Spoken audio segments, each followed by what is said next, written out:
Greetings, everyone.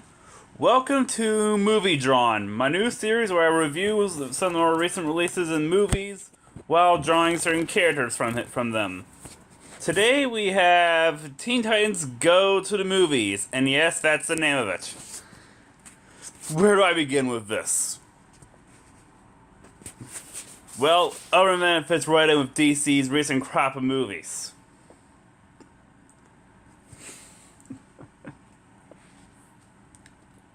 It was, basically, long story short, the movie was not that great.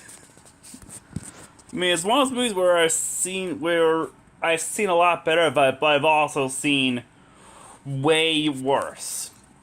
Now, where do I start with this? Let's see. Let's just dive right into this and start with the characters. And as a warning, there will be some slight spoilers for this as they go along, so you've been warned. If you don't want to see any spoilers, then click off the video now.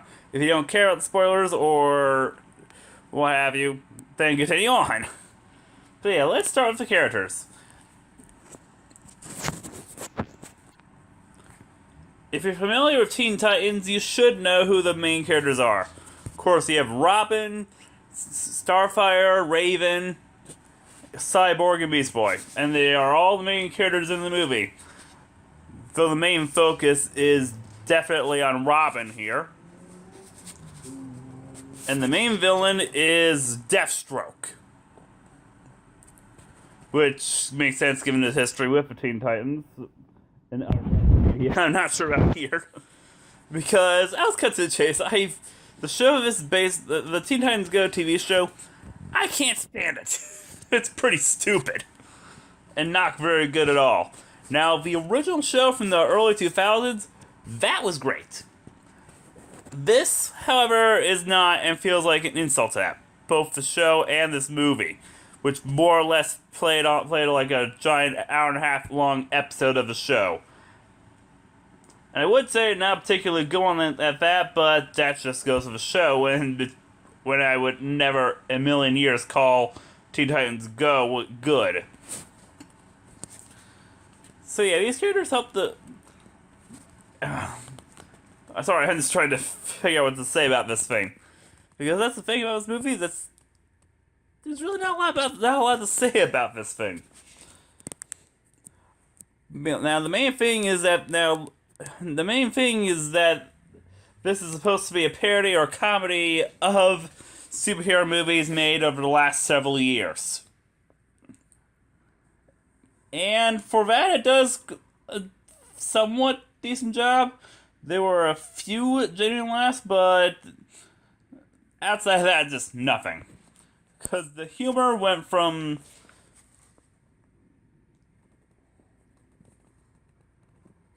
Now, the one thing about it is that the movie shows that DC is extremely self-aware about how awful their movies are. Which makes me wonder why they keep making these crap movies. I'm thinking of all of DC's recent crop of movies.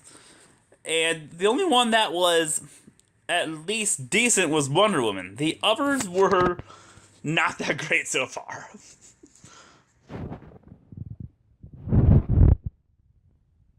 Which is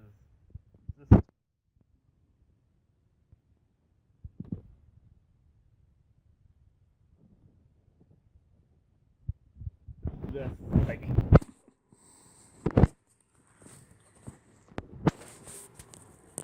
And yeah, DC knows how self-aware they are.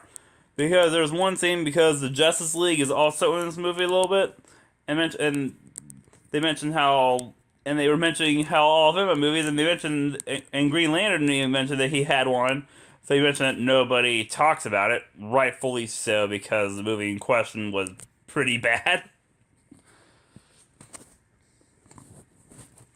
But it did poke fun at both Marvel and DC, respectively.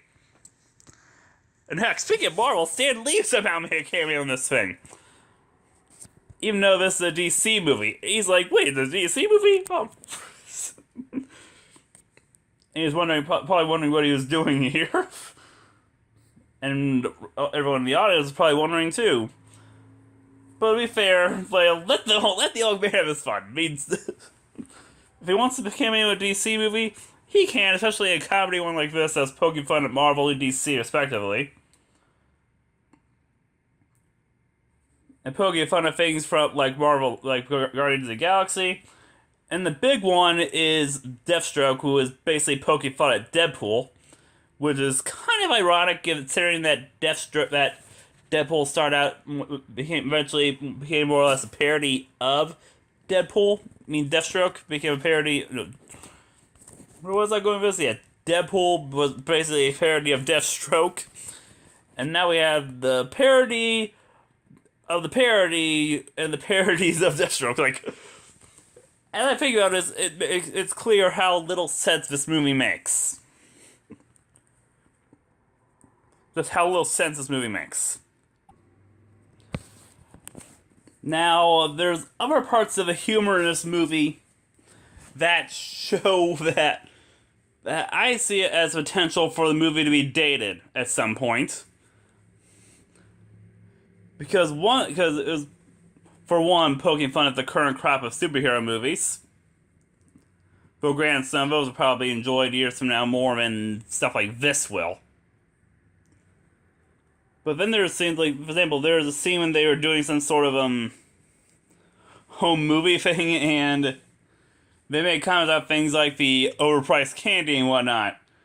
Basically poking fun at how overpriced the movie theater concessions are, which is absolutely true. And things like that has potential to be dated in years to come, but also at the same time, and with the way things are going, I wouldn't be surprised if the prices remain overpriced for some time yet.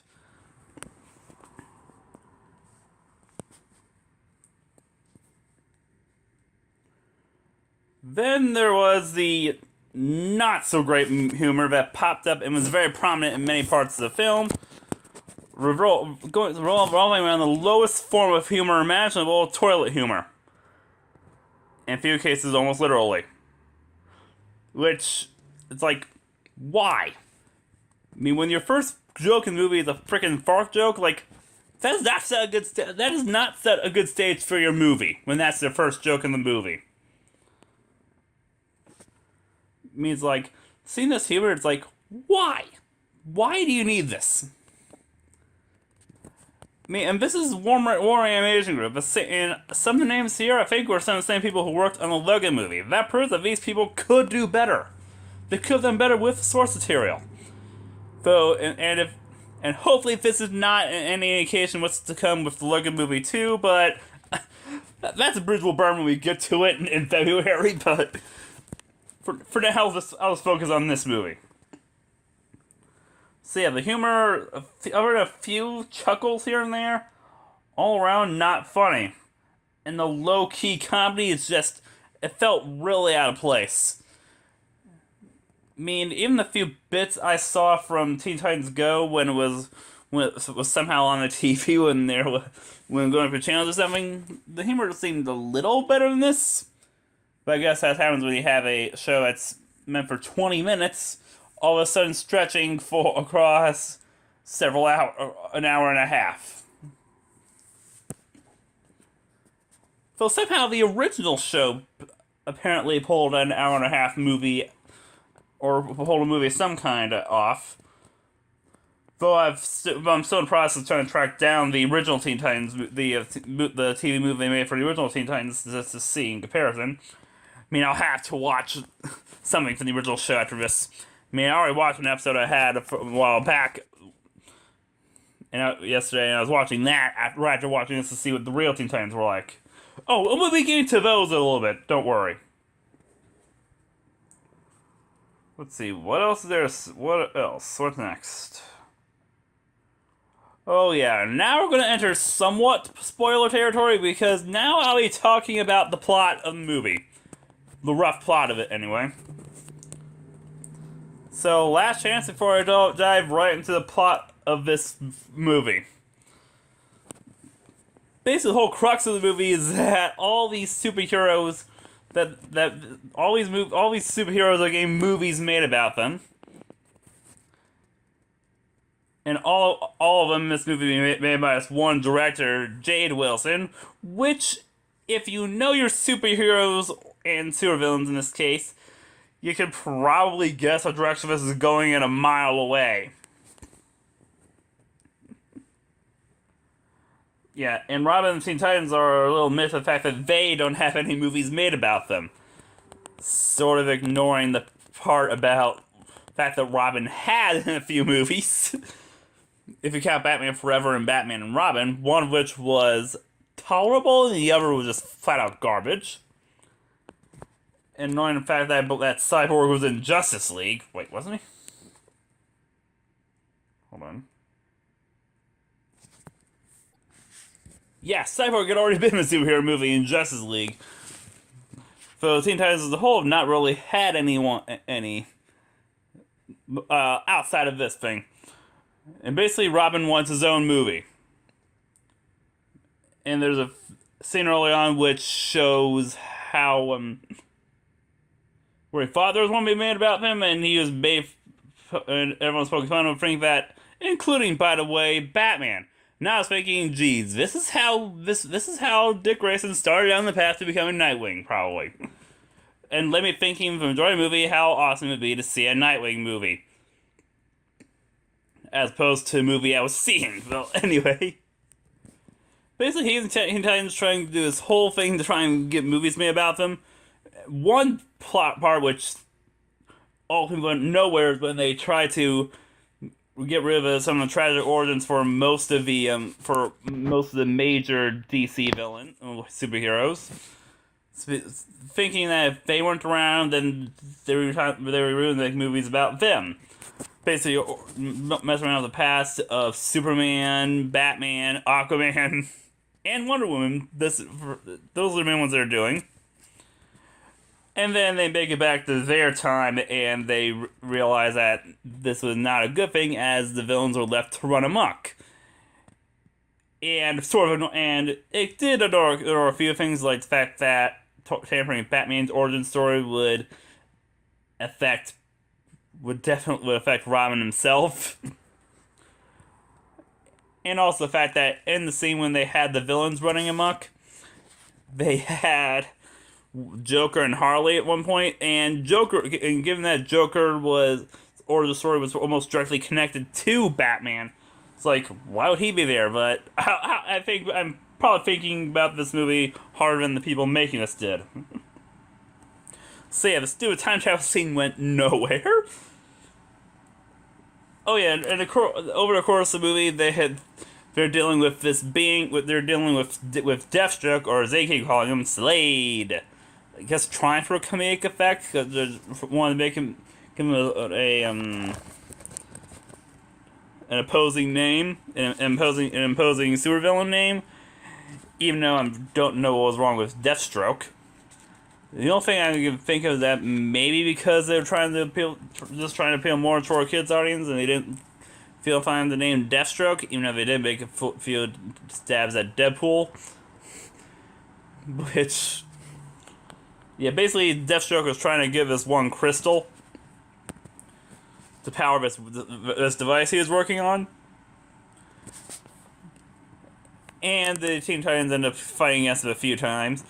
And after defeating him at one point, they eventually, in a very public way, they are actually given a movie deal from director Jade Wilson, which some of you can probably guess the direction this is. Like I said, some of you once looking at that name, looking at Deathstroke, know exactly what direction this is going in. And basically, yeah.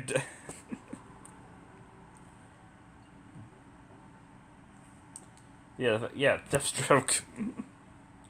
Yeah, basically, all shenanigans occur when they're starting the process of making a Robin movie, with Robin sort of looking like a cross between a poor rendition of himself and Nightwing. Which, and of them separated, some supposed accident occurs on set, which knocks him out. Then he's end up being taken to their to the Teen Titans headquarters, where somehow not knowing he was being taken there, where the crystal Deathstroke was after was in. And of course, once he gets into the room and realizes what's going on, he finds out that the director was actually Slade / Deathstroke in disguise. Which was like, could they have been any more obvious if they tried? I mean, Slade Wilson, Jade Wilson. This, really. So yeah, he gets the crystal, and powers his weapon, which he was going to use to beam superhero movies onto every screen on the planet, so he can control everyone to do his bidding. Then when he gets all superheroes. Oh yeah, another part of his plan was that the reason he was giving all his superheroes these movies.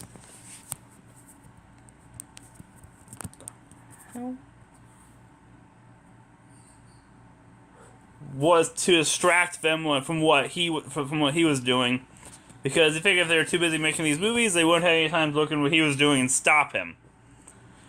Which is actually a kind of ingenious plan. And a clever one.